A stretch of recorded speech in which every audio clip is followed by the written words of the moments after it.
안녕하십니까. 예수님 때문에 재림 교인임이 행복한 박정택 목사입니다. 현실적으로 코로나19 전 생활로는 되돌아갈 수 없다고들 합니다.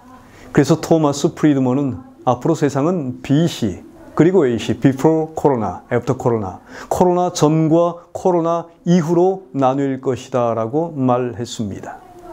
포스트 코로나 시대, 우리는 코로나19 이후에 무엇을 해야 할 것인가? 가장 우선적으로 할 일은 무엇일까요, 여러분? 우리는 무엇에 집중해야 합니까?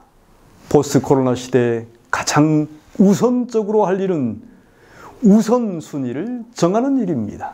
개인도, 단체도 우선순위를 정해야 합니다. 교회도, 합회도, 연합회도 마찬가지입니다. 우선순위를 위해서 가장 먼저 우리는 목적을 기억해야 합니다. 조직의 목적을 기억하라는 것입니다.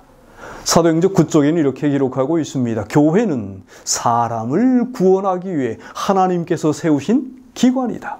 교회는 봉사를 위하여 조직되었으므로 그 사명은 온 세상에 복음을 전하는 것이다. 여러분, 봉사와 복음 전도가 교회의 목적임을 기억해야 합니다. 이것을 방해하는 모든 기관, 모든 위원회는 조정되어져야 합니다. 목적을 무시하는 모든 것은 점차 사라져야 합니다. 이기적인 모든 것은 사라져야 합니다. 개인의 이기심도, 소그룹의 이기심도, 교회의 이기심도, 복음 전도와 봉사를 위해서 모든 것이 바뀌어져야 합니다. 이것에 반대하는 모든 것은 하나님께로부터 온 것이 아닌 것입니다. 여러분, 우선순위를 찾아야 합니다. 즉, 목적을 회복해야 합니다. 왜 내가 사는지, 왜 교회가 존재하는지 목적을 무시한다면 우리는 아무것도 아닙니다. 믿음의 선각자들은 이기심을 버리고 지경을 넓히며 교회를 개척하고 오직 복음 전도와 봉사를 위해서 목숨을 바쳤습니다. 미래지향적인 선교 방안을 강구하며 최고는 아닐지라도 최선의 방법을 찾아서 시도해 나아가야 합니다. 학자들은 말합니다. 그대로 멈춰 있으면 정체가 아니라 퇴보임을 기억하라고. 여러분, 멈춰 있으면 퇴보입니다. 여기가 좋사오니, 이대로가 좋사오니. 그건 평안처럼 보이고 정말 정체처럼 보이지만 사실은 퇴보의 시작인 것입니다. 바뀌어야 합니다. 생각도, 행동도, 시설도 바뀌어야 합니다. 제가 좋아하는 문구가 있습니다. 제 사무실에 붙여놓고 있습니다. Changing place, changing time, changing thought, and then changing future. 장소가 바뀌어지고 시설이 바뀌어지고 그 다음에 시간이 바뀌어지고 사상과 고정관념이 바뀌어야 한다. 그런 다음에 결국에는 미래가 바뀌는 것이다. 여러분, 변화, 즉 성장은 그냥 오는 것이 아닙니다. 도전과 고통이 수반되는 것입니다. 이제는 복음에 사로잡힌 전염성 있는 재림 교인이 되어야 합니다. 사도 바울은 복음을 전하다가 전염병이라는 소리를 들었습니다. 우리가 보니 이 사람은 전염병 같은 자라. 천하에 흩어진 유대인을 다 소요하게 하는 자요, 나사렛 이단의 우두머리라. 사도행전 24장 5절의 말씀입니다. 바울이 여러분 왜 이러한 삶을 살았을까요? 전염병과 같은 삶을 어떻게 살게 되었는가? 바울은 밤낮으로 일하면서 하나님의 복음을 전했는데 복음을 전하지 아니하면 자신에게 화가 있을 것이라고 고백했습니다. 그렇게 고백한 것처럼 바울은 복음에 사로잡혀 있었기 때문이었습니다. 예수께서는 누가복음 12장 56절에 외식하는 자여, 너희가 천지의 기상은 분간할 줄 알면서 어찌 이 시대는 분간하지 못하느냐고 말씀하셨습니다. 이 시대를 분간하지 못하면 외식하는 자라고 말씀하신 것입니다. 포스트 코로나 시대에 재림 신자로 산다는 것이란 재림의 징조를 볼 때마다 전개되어질 종말 사건을 넘어서서 재림 성도에게 부여된 시대적 사명인 선교의 집중하는 사람이 되는 것입니다.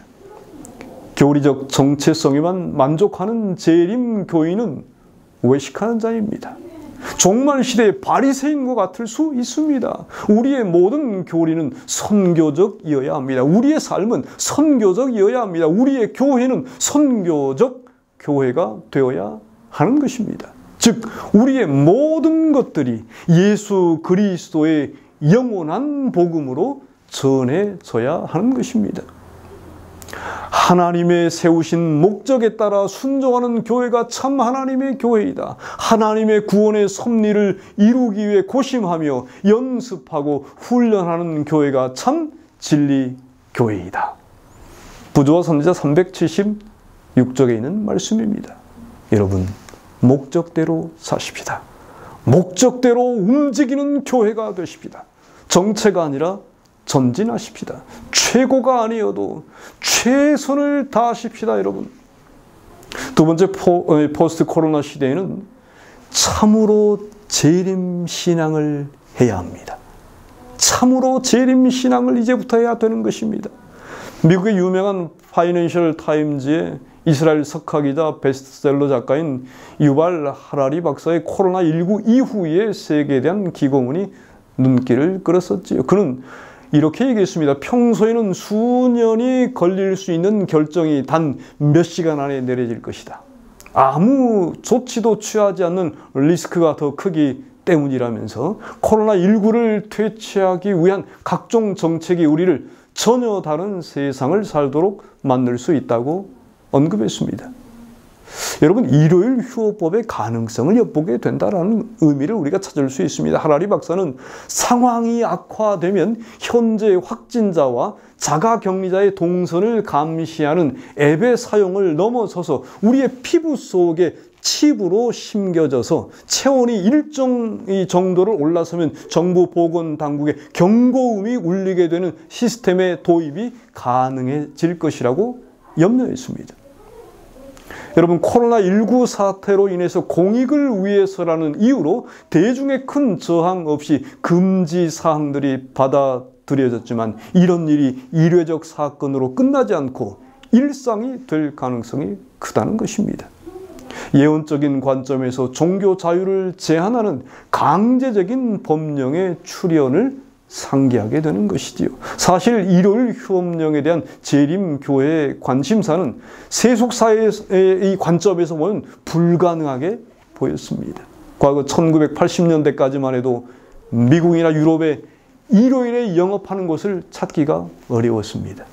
미국의 경우처럼 지금은 사문화되었지만 19세기까지도 일요일에 스포츠, 상업 등 특정한 활동을 금하는 법이 있었습니다. 블루로라고 하죠. 청교도적 법률이 시행된 영향 때문이었습니다. 하지만 지금은 다릅니다. 현재는 세속주의와 관광산업의 발전으로 전 세계적으로 24시간 영업하는 영업장이 확대되어 있고 유럽조차 유명 관광지에서는 일요일에도 영업을 하는 곳이 점차 증가해 왔습니다.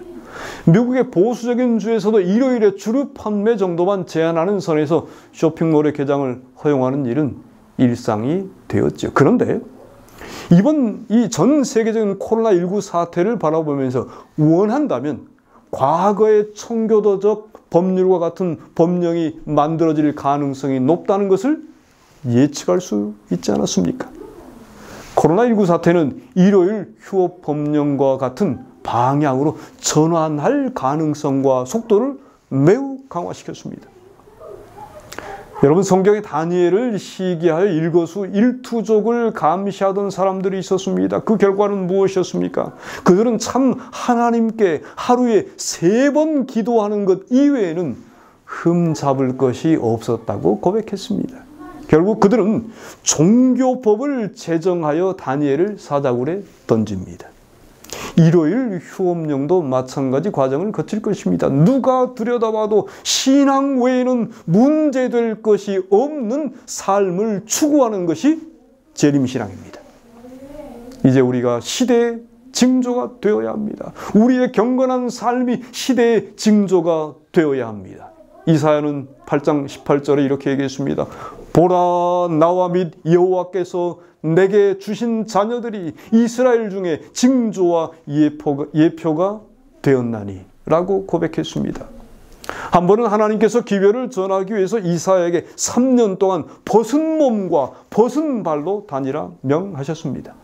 순종한 이사야 선지자에게 하나님은 나의 종 이사야가 3년 동안 벗은 몸과 벗은 발로 다니며 애굽과 구스에 대하여 징조와 예표가 되었느니라.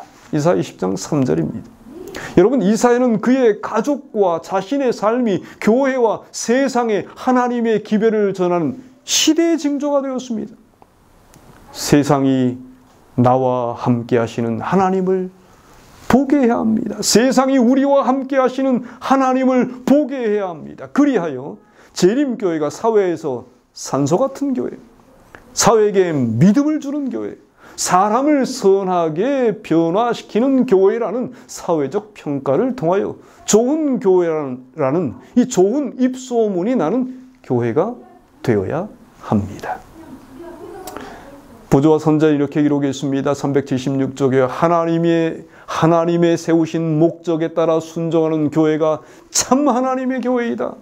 하나님의 구원의 섭리를 이루기 위해 고심하며 연습하고 훈련하는 교회가 참 진리 교회이다.